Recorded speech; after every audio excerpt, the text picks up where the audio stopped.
ઓમ તત્સત પરમાત્માએ સદગુરુ મહારાજનો જય. નિરાંત નામ પ્રકાશ ભાગ 3. એટલે કે આગળમાં કહ્યું કે અજંપા જાપ નથી અને કોઈ જ્યોતિનો નાદ છે એ પણ નથી. હવે ભાગ 3. આમ જ્યાં જરા પણ જુદાઈ જ નથી અથવા તો એકરૂપતા જ છે, ત્યાં ભેદભાવને સ્થાન જ નથી. જેમ બે માણસો હોય ત્યાં બંને એકરૂપ જ કહેવાય છે, ત્યાં કોઈ જ જુદાઈ હોતી નથી. દાખલા તરીકે એકને માથું છે તો શું બીજાને નથી? પેલાને હાથ પગ છે તો શું બીજાને ક્યાં નથી? એકને ધડ છે તો બીજાને પણ ધડ છે જ. આમ બંનેના અંગ અવયવ સરખા જ અને એકરૂપ છે. આમ વિશ્વના કોઈ પણ પદાર્થ તેનું નામ છે તો બીજા પદાર્થને પણ તેનું નામ હોય જ છે. બંનેના નામ ભલે કદાચ જુદો જુદો લાગે, પણ તે બંને પદાર્થોનો પરિચય કરાવનાર જે નામની છાપ છે તે તો બંને ઉપર સરખી જ છે.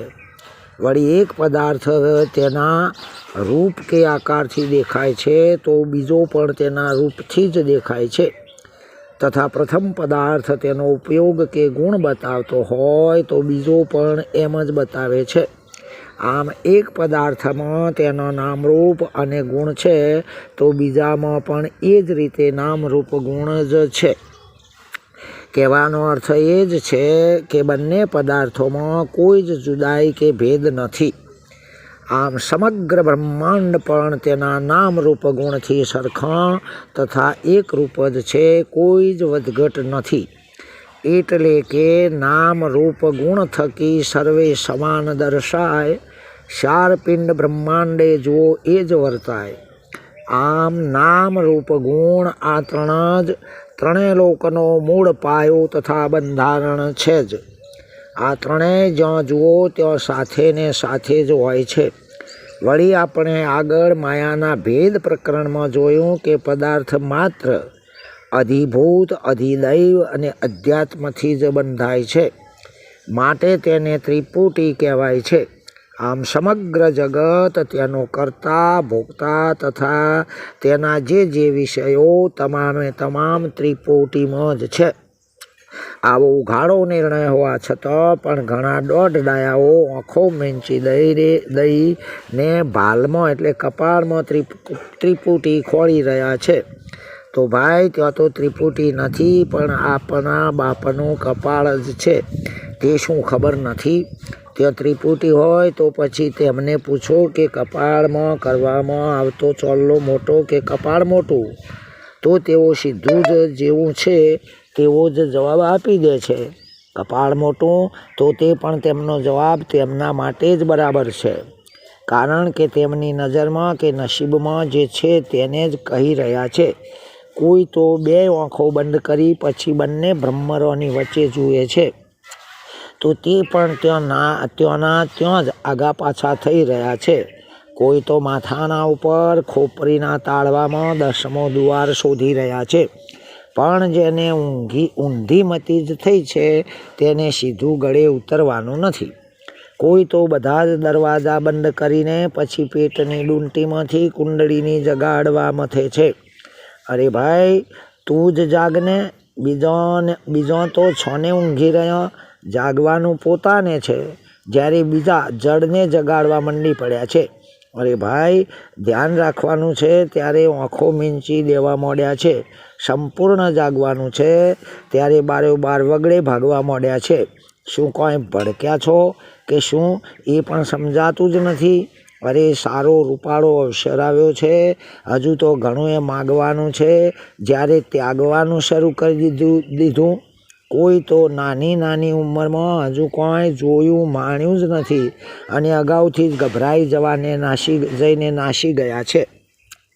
હજુ તો આપણે ઘણું સમજવાનું છે, પણ તે કામ અધૂરું મૂકીને આ તો બીજાને સમજાવવા નીકળી પડ્યા છીએ. હજુ તો બ્રહ્માંડનો એક પદાર્થ સાંભળવાનો છે, જ્યારે મોટા ભૂંગળા બાંધી બીજાને જ સંભળાવવા નીકળી ગયા છીએ. તો ભાઈઓ, જો સજ્જન હોય અને શાન ઠેકાણે હોય તો જરા જંપો અને બીજાને જંપવા દો. ભગવાન તો નથી પણ કોઈક તમારું ભલું કરશે. આ તો પોતે મરતા નથી અને બીજાને મરવાના જ ધંધા ચલાવ્યા છે. આપણા શાસ્ત્રો પોકારીને કહે છે, કેળ બોધીને અતિથિ કે સંતની સેવા કરો, પણ ઘણાએ તો તેમાંથી પણ છેડા કાઢી નાખીને ફેટિયામાં જ ફરતા થઈ ગયા છે. અરે, છેડા જોડ્યા સિવાય તો લાઇટ પણ થતી નથી. તો તમે આપણે શું સમજીએ છીએ? જોતર ઉતારવા માંડ્યા છીએ. ઘણા તો દાઢો આગળ દેખાતા જ નથી. અને વાળના નીચે સંતાઈ ગયા છે. કોઈ મહેમાન ઓળખે તો જ બોલાવવા પડે ને. તો ભાઈ, વિચાર કરો કે આ તો ભગવાનને પણ ગૂંચવાળો ઊભો થાય કે મારે તો ભક્તને મળવું કે દાઢોવાળોને, ભક્તને મળવું કે પછી ફેટીઓવાળોને. કોઈ તો પરોઢીએ ને સોજે મોટા મોટા શંખ કે નગારો ઉપર જ મંડી પડે છે અને પછી કહે છે ભગવાનને જગાડીએ છીએ કે ભગવાનને આવું કરવું જ પડે. એવો કોઈ કુદરતી નિયમ છે? ભગવાન તો ગીતામાં કહે છે, હું કદાપી પણ ઊંઘતો જ નથી અને ઊંઘે તથા જાગે એને તો ભગવાન પણ કઈ રીતે કહેવાય. માટે આવા બખાડાથી ભલે તમારો ભગવાન જાગતો હોય, પણ મહેરબાની કરીને બીજાને તો ઊંઘવા દેશો કે નહીં. આમ જૂઠું આદર્યું જગતમાં ચાલે ત્યાં સુધી ઠીક છે. સાચું કહું છું, સમજો ભાઈ, હજુ લાગી નથી કાળની બીક તે. જ્યાં સુધી આ શરીર છોડવું જ પડશે, એનો આંચકો ભર્તુહરી, ગોપીચંદ કે પછી ગૌતમ બુદ્ધ જેવો લાગ્યો નથી, ત્યાં સુધી જ આવા તાગડધીનના જ ઉકલ્યા છે. માટે આ વિશ્વમાં આપણે જ મોટા અને બીજા બધા નાના છે. આપણે જ જ્ઞાની અને બીજા બધા ડફોળ છે. આ પાવર નહીં જાય ત્યાં સુધી તો સમાનતા આવવાની જ નથી. માટે કુદરત સર્જિત કોઈ પણ પદાર્થ માત્ર નાનો કે સત્ય માનતા મોટો પણ નથી. એવું આપણા જ્ઞાનીઓએ ત્રિપુટીમાં જ બતાવ્યું છે. માટે ડાયા પુરુષે ચોક્કસ વિચાર કરવો જરૂરી છે કે આ નામ, રૂપ તથા ગુણ જે છે તે હકીકતમાં શું છે. તો જે નામ છે તેનો સીધો સંબંધ ચૈતન્ય ઈશ્વર સાથે જ છે. જેમ કોઈ પણ થવાનું હોય તો તે પહેલાં તેના સંકેતો કે સંજ્ઞાઓ થતી હોય છે, એમ ઈશ્વરની સાબિતી અથવા સંજ્ઞા આ નામથી જ થતી હોય છે. 24 અવતારો નામ સિવાય ઓળખાયા જ નથી. વળી જે અને જેટલા રૂપો છે તે ધારણ કરવાવાળી ઈશ્વરી માયા જ છે. પછી ભલે સુદર્શન ચક્રવાળી હોય કે પછી ધનુષવાળી હોય, ભલે સીધી સાદી હોય કે પછી ભૂત ભૈરવના રૂપમાં હોય, આમ માયાની પ્રગટતા તેના આકાર સિવાય જણાતી જ નથી. વળી જે વસ્તુઓના જે ગુણ દોષો છે તથા વ્યવહારુ કાર્યો છે તે સર્વ જીવોના માટે જ છે. આમ જીવનથી તો વસ્તુના કાર્યની કોઈ જ જરૂર નથી અને વસ્તુના ઉપયોગો જ ના હોય તો જીવ પણ શું કરવા જીવે. આમ જ્યાં ત્રિપોટી છે ત્યાં 3 નદીઓના સંગમની જેમ ત્રિવેણી સંગમ છે જ. આમ નિરાંત મહારાજ કહે છે કે ગગન ગુફામાં સહેજે સમરણ તંત મિલાયા. જેમ પટ અને તંત એટલે કે તાણો અને વાણો એ જ કાપડ કહેવાય છે ભાગને. આમ ત્રિપોટી ત્રિવેણી એનો જ સમન્વય થાય છે. હરજીવન મહારાજ પણ કહે છે કે હરજી 3ની મય 14 લોક સમાયા. આવું ઉઘાડું અને ચોખ્ખું તથા સચોટ જ્ઞાન છે જ. માટે વાંધળી દોટ ના મારો અને થોડો સાત્વિક વિચાર લાવો. માનવ જીવન અણમોલ છે, પછી તો અંધારું ઘોર છે જ. માટે આગળ પ્રકાશનો વિચાર કરો. પ્રકાશવાળો તમને ભટકાઈ ના જાય તથા તમારા જ ચીલાનું અનુકરણ ના કરે, એના માટે જ છે.